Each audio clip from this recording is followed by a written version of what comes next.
विद्यार्थी मित्रांनो, सरळ व्याज आणि चक्रवाढ व्याज यातील फरक जर आपणास काढायचा असेल, तर बघा अत्यंत सोप्या पद्धतीनं ट्रिकच्या सहाय्याने मी तुम्हाला सोडवून देतो. सुरुवातीला आपण काढूया चक्रवाढ व्याज. तर 10,000 हे आहे मुद्दल आणि या 10,000चे तुम्हाला 10% काय करायचं आहे, चक्रवाढ व्याज काढायचं आहे. तर या 10,000चे 2 शून्य विसरा, 100 गुणुले 10 पहिल्या वर्षी व्याज येईल 1,000. तेच परत दुसऱ्या वर्षी रिपीट करून घ्या. आणि तेच तुम्ही तिसऱ्या वर्षी परत आयास लिहा. चक्रवाढ व्याज जे आहे ते व्याजावरील व्याज आकारणे असते. त्याच्यामुळे या 1,000 वरती परत एकदा 10% व्याजदर लावा. परत याचे जे 1,000 आहे त्याचे हे 2 शून्य विसरा. 10 गुणिले 10 हे झालं ₹100. तेच तिसऱ्या वर्षासाठी व्याज आहे ते ₹100 परत रिपीट करा. आणखी दुसऱ्या वर्षी जे व्याज आलेलं आहे त्या व्याजावरील व्याज आकारणी परत एकदा 10% तुम्ही लागू करा. 1,000 आणि 100 हे झाले 1,100.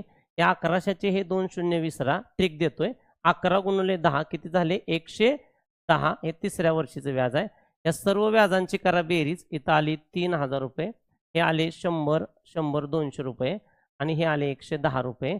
तर असं तुमचं टोटल चक्रवाढ व्याज 3 वर्षासाठी किती असेल बघा? ₹3,310. आता एक गोष्ट तुम्ही लक्षात ठेवायला पाहिजे, की पहिल्या वर्षासाठी सरळ व्याज आणि चक्रवाढ व्याज हे समानच असतं. आणि पहिल्या वर्षी किती आलेलं आहे बघा व्याज? ₹1,000. त्याच्यामुळं सरळ व्याजाची रक्कम पहिल्या वर्षी 1,000, दुसऱ्या वर्षी पण 1,000 असते, तिसऱ्या वर्षी पण 1,000 असते. त्याच्यामुळं सरळ व्याज तुम्ही काढायचा बिलकुल प्रयत्न करू नका. प्रत्येक वर्षीचं सरळ व्याज हे सेम असतं. त्याच्यामुळं सरळ व्याजाची रक्कम जी होणार आहे, तर 3 वर्षांचं जे सरळ व्याज आहे ते होणार आहे ₹3,000. आणि आपल्याला या दोन्हीतला काढायचा आहे फरक. तर फरक बरोबर आपल्याला काय करायचं आहे, चक्रवाढ व्याज वजा सरळ व्याज.